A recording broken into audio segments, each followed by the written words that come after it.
Directed by James McTeague and produced by the Wachowskis, Ninja Assassin is the story of Rizzo, an orphan who's recruited into a shadowy clan of ninjas who carry out political assassinations. Ninja Assassin didn't do much at the box office when it debuted in 2009, but since then it's become a cult favorite. Why? Here's a look at the untold truth of Ninja Assassin. It started as a joke. During the filming of Speed Racer, the Wachowskis brought in stunt coordinator Chad Stahelski, who had worked with them on the Matrix trilogy.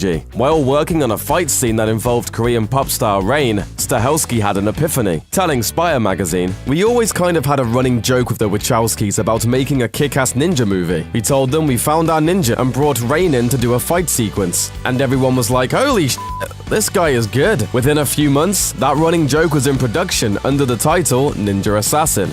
Rain did his own stunts. Many action flicks rely on stuntmen to do the heavy lifting for big set pieces, but Ninja Assassin went the other way, as Rain did almost all his own stunt work with very little wire work or special effects. How? Well, Rain started by training 8 hours a day, 5 days a week, for 8 straight months in order to pull off both fight sequences and stunts like flipping off of moving cars. Now that's dedication. Inventive hardware. Ninja Assassin features one of the coolest weapons ever seen in a martial arts film. That blade and chain thing Rizzo uses to hack through mountains of ninjas. Although you can now buy it on Amazon, it actually didn't exist before Ninja Assassin. The production team invented it just for Rain. Sure, chain weapons aren't entirely a new concept, but figuring out the physics of their modified Hyoketsu Shoge required a lot of trial and error before they hit on exactly the right formula. And having an all-new type of weapon meant a creative challenge for the fight choreographers, who worked with Rain to invent a totally unique fighting style. Chad Stahelski said, "As we went through the training, Rain kept getting better, so we had to keep re-choreographing. What we had designed originally, he outgrew by the time we were ready to shoot. The more Rain's abilities developed, the more our choreography had to evolve."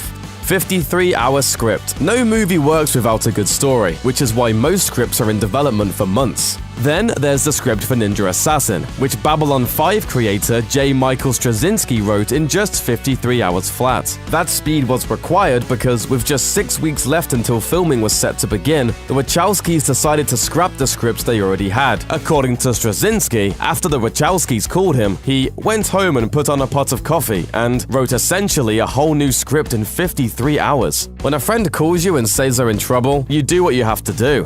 Sho Kosugi is a ninja legend. Ninja Assassin's brutal antagonist Ozunu may not be a familiar face to you, but hardcore fans of ninja films know that he's played by none other than the legendary Sho Kosugi, who helped kickstart the ninja craze in the 80s with films like Enter the Ninja, Revenge of the Ninja, and Ninja 3: The Domination. Director James McTeague decided early that he wanted to cast Kosugi as the villain in Ninja Assassin as a tribute to those old ninja films, and Kosugi was happy to come out of retirement to play the part. The decision certainly worked, as Ozunu is one of the most terrifying movie villains in recent years. The orphans were random German kids. Some of the most intense scenes in the movie are the flashbacks involving young Rizzo training with the other orphans under Master Ozunu. So how did McTeague populate that mystical dojo? He just found some random kids. Well, sort of. The movie was filmed in Berlin, so McTeague went around to all of the local martial arts schools and found a handful of kids who seemed like they knew what they were doing, then trained them. In his own Hollywood way, McTeague grabbed up a bunch of children the same way Ozunu did in the film. Guess life really does imitate art.